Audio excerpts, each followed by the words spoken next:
La otra vez escuché una conferencia brindada por Axel Kaiser en la Fundación para el Progreso, hablando sobre por qué los socialistas siempre triunfan y por qué los liberales se quedan en el camino con su discurso, y lo relacionó con una palabra muy usada por la izquierda, que es la utopía. Me gustó tanto lo dicho por Kaiser que empecé a pensar en la posibilidad sobre si el liberalismo y la utopía pueden ir de la mano, convivir y unir las ideas de la libertad en un sueño utópico. Y se me ocurrieron algunas reflexiones. Además de buscar una vez más la teoría del liberalismo clásico, la definición de utopía, los objetivos de los gobiernos de izquierda y ejemplos de sus grandes fracasos, para que pueda sacar al final de este podcast una conclusión final. También pensé en profundizar la definición de individualismo. ¿Por qué tiene tanta mala prensa? ¿Por qué le da rechazo a un amplio sector de la sociedad?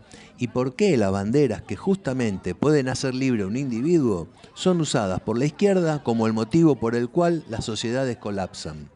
En definitiva, ¿por qué siempre somos los culpables de todo? El liberalismo como filosofía política pone el foco en la libertad individual y la limitación del poder del Estado. Su discurso se enfoca principalmente en la creación de un marco que permita a los individuos prosperar dentro de una sociedad. Este pragmatismo es lo que los separa de ideologías más utópicas, como el comunismo o el anarquismo. Los liberales aceptan que las personas tienen distintos intereses y que las sociedades son complejas. Por eso no buscan un paraíso en la tierra, sino un sistema en el que los conflictos puedan manejarse de manera pacífica y ordenada. Las ideologías utópicas han llevado a resultados desastrosos cuando se intentaron implementar en la realidad, ya que subestimaron la naturaleza humana y no aceptaron lo complicado que es la sociedad. Los liberales argumentan que es preferible un sistema que reconozca las limitaciones y busque crear espacio para la libertad en lugar de imponer una visión única de la sociedad perfecta. Estados como la Unión Soviética o la Camboya de Pol Pot intentaron crear sociedades perfectas bajo sistemas cerrados, mientras que los sistemas liberales tienden a sobrevivir precisamente por no ser dogmáticos o absolutistas. El liberalismo clásico tiene como eje central la protección de la libertad individual y la propiedad privada, pero lo hace con un enfoque realista y sobre todo como un mecanismo de defensa ante lo que puede ser el ataque o avallazamiento del poder absoluto. Lo que hoy en la era moderna es el Estado. No busca eliminar todas las formas de desigualdad o injusticia de una vez, como hacen las ideologías utópicas, sino más bien crear las condiciones para que todas las personas puedan competir en igualdad de oportunidades dentro de un marco institucional que garantice los derechos. Una de las características distintivas del liberalismo es su enfoque realista frente a la política y la naturaleza humana. No ve a los seres humanos como buenos o malos, sino como individuos con deseos, aspiraciones y necesidades en conflicto. Este enfoque lo coloca en contraste con ideologías como el socialismo utópico o el comunismo, que suponen que el ser humano puede ser moldeado en un ser cooperativo perfecto mediante cambios estructurales en la sociedad. El liberalismo critica las soluciones revolucionarias que buscan rehacer la sociedad de una manera total. Las ideologías que aspiran a crear una sociedad sin clases, sin desigualdades o sin conflictos generalmente requieren un nivel de intervención masivo por parte del Estado, lo que históricamente ha conducido a regímenes autoritarios. Por el contrario, el liberalismo propone otro enfoque. Los cambios deben ser graduales y responder a la evolución de las sociedades, las economías y la cultura. La historia ha demostrado que los sistemas radicales, que intentan imponer una sola visión del bien común, tienden a fracasar debido a la rigidez de sus estructuras y a la falta de respeto por las libertades individuales. Muchos teóricos liberales han argumentado que las utopías no son solo imposibles de alcanzar, sino que incluso intentar crearlas puede ser peligroso. Pensadores como Karl Popper en La Sociedad Abierta y sus enemigos advirtieron que la búsqueda de una sociedad utópica casi siempre lleva a la represión, porque para imponer una visión única es necesario suprimir las voces disidentes. Las utopías tienden a no dejar espacio para la diversidad de pensamiento, lo que es contrario al pluralismo presentado por el liberalismo. En lugar de imaginar una única visión de una sociedad perfecta, el liberalismo se enorgullece de su tolerancia hacia diferentes formas de vida y creencias, siempre y cuando éstas respeten la libertad de los demás. Resumiendo, desde el liberalismo clásico se promueve un Estado limitado, cuya función principal es proteger los derechos individuales y no imponer una visión particular y arbitraria de bien común. John Stuart Mill, en su obra sobre la libertad, defendía que la sociedad más justa es aquella que permite una amplia diversidad de formas de vida, porque al ser humano lo considera plural, diferentes unos con otros. Las utopías, en cambio, imponen una única visión del bien común y, para lograrlo, a menudo recurren a la coacción. En el liberalismo clásico, la noción de sociedad perfecta es rechazada precisamente porque no hay un acuerdo universal sobre qué constituye esa perfección. Cada individuo tiene una idea diferente de lo que es el bien, y el liberalismo busca crear un espacio donde estas diferencias puedan coexistir. La búsqueda de una sociedad perfecta es peligrosa porque niega el pluralismo y la libertad individual, y tiende a caer en formas autoritarias.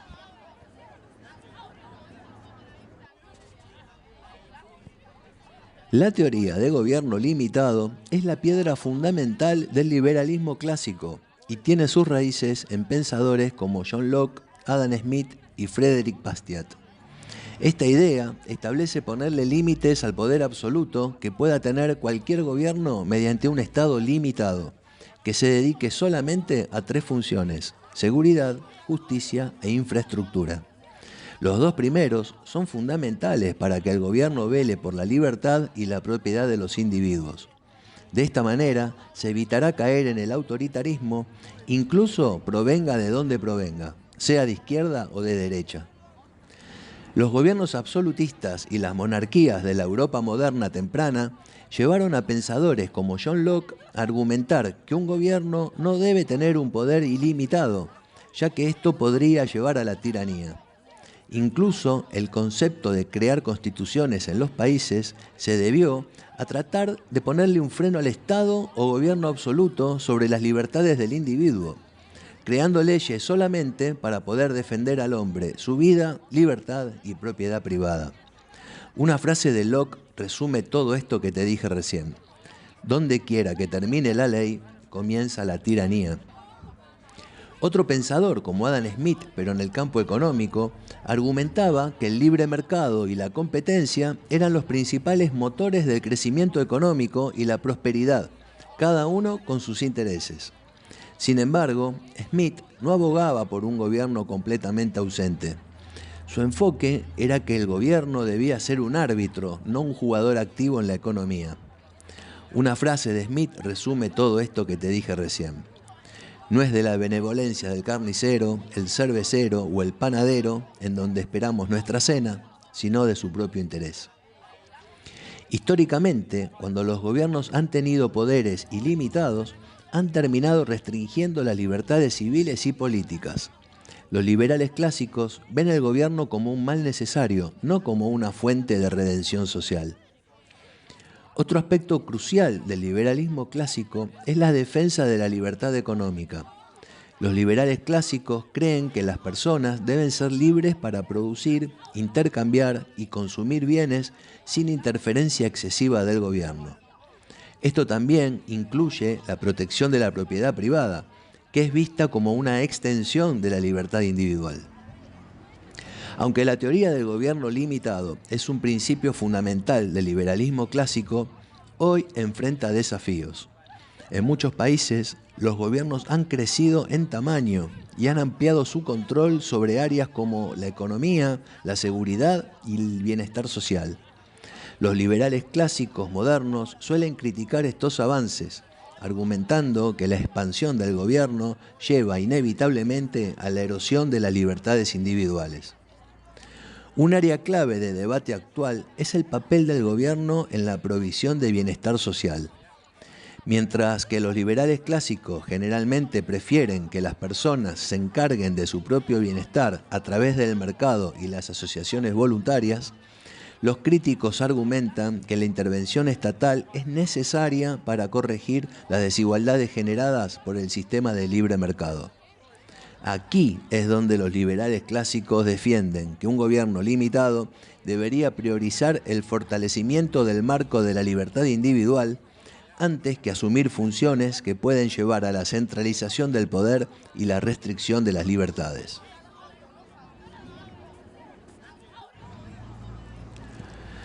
Una utopía es una representación imaginaria de una sociedad ideal, en la que las condiciones de vida son perfectas y se ha alcanzado la plena justicia, igualdad y felicidad de todos sus miembros. El término proviene del libro Utopía, de 1516, de Tomás Moro, donde describe una isla ficticia con un sistema político y social considerado ideal. La palabra utopía se deriva del griego y puede interpretarse como no lugar, sugiriendo que esta sociedad perfecta no existe en la realidad. En las utopías imaginadas por los pensadores a lo largo de la historia, encontramos ciertas características comunes: justicia total, igualdad económica, paz absoluta, gobiernos sabios o perfectos, armonía social y, sobre todas las cosas, creen en un desarrollo ético o moral superior en el individuo, explicando que los ciudadanos, al vivir con altos estándares éticos, entonces la corrupción, el egoísmo o los comportamientos antisociales no existirían. Cuando nació el término utopía, se generó la creación de otro término llamado distopía, que también es una sociedad imaginaria en donde todo ha salido terriblemente mal. Mientras que las utopías idealizan una sociedad perfecta, las distopías muestran lo que sucede cuando hubo intentos fallidos de alcanzar la perfección y terminan en sociedades represivas, deshumanizadoras o violentas. Te pregunto a vos en este caso, cuando se fuerza a una sociedad a vivir según ideales utópicos, ¿se puede terminar en una sociedad distópica? ¿Los extremos en este caso se unen para vos? Sin embargo, hoy en día, las utopías siguen apareciendo en debates, utilizándoselas para resolver problemas complejos como la desigualdad económica, el cambio climático o la justicia social. Algunos movimientos políticos, como el socialismo, el transhumanismo o el ecologismo radical, proponen visiones de futuros utópicos donde la tecnología, la reorganización de la economía o la reestructuración política pueden llevar a sociedades más justas o perfectas. Dejaré para el final de este informe la posibilidad de establecer un utopismo liberal. Pero antes quiero adentrarme sobre un tema que los utópicos tanto critican a los liberales, que es la ética del individualismo. A los liberales a menudo se les califica de individualistas en un tono negativo debido a malentendidos o percepciones distorsionadas sobre lo que el individualismo liberal realmente significa. Esta etiqueta suele provenir de la idea de que el liberalismo, al poner énfasis en la libertad individual y los derechos personales, deja de lado o minimiza el valor de la comunidad, el bienestar colectivo o la responsabilidad social. ¿Cuánto hay de cierto en todo esto? El término individualismo a menudo se malinterpreta como egoísmo, es decir, como una postura donde los individuos solo se preocupan por sus propios intereses y bienestar, sin consideración por los demás o por el bien común. Da la sensación de que privilegian los intereses personales por encima de cualquier obligación social, no valoran la cooperación comunitaria o la solidaridad y rechazan el apoyo mutuo y la ayuda a los más necesitados. Sin embargo, este tipo de individualismo extremo no refleja el verdadero espíritu del liberalismo clásico o del liberalismo en general. El individualismo liberal defiende el derecho de las personas a tomar sus propias decisiones y perseguir sus propios fines, pero no implica necesariamente un desinterés por los demás ni una falta de cooperación social.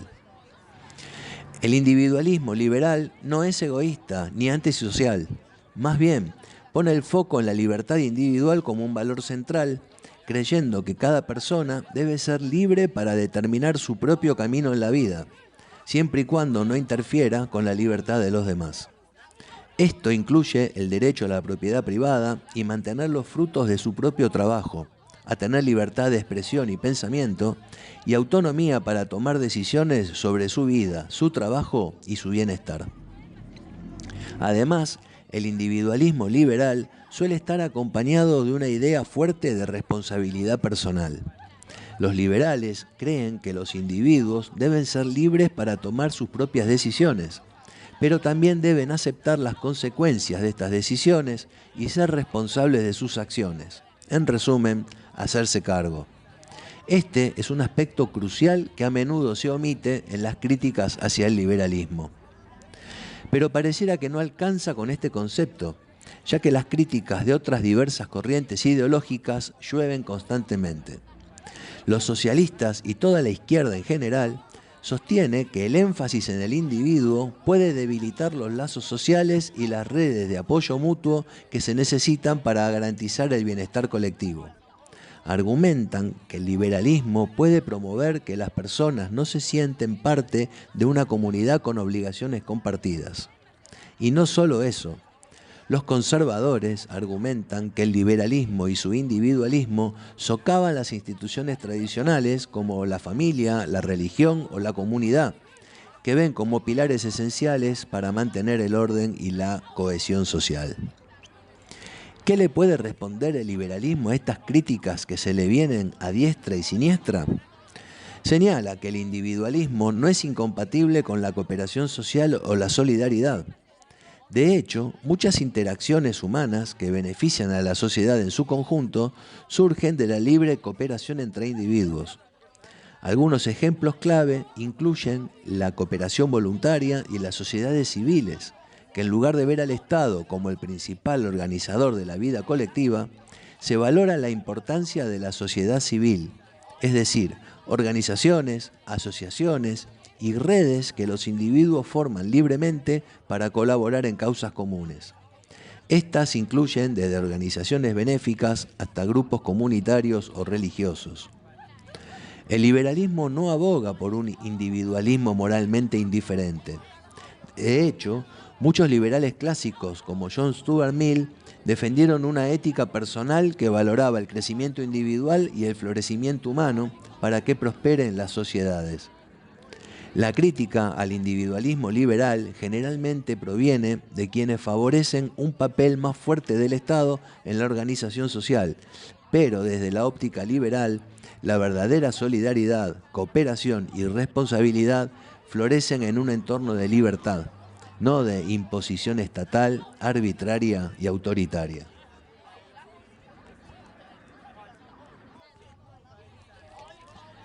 Sin embargo, y pese a todo lo antes dicho, algunos términos que definen al liberalismo pueden confundir al resto de la sociedad o, mejor dicho, son aprovechados y utilizados por sus detractores como crítica hacia las ideas de la libertad. Decir, por ejemplo, que el ser humano es imperfecto puede ser que confunda, porque se estaría entonces reconociendo que los hombres solamente estamos hechos de defectos sin ninguna virtud.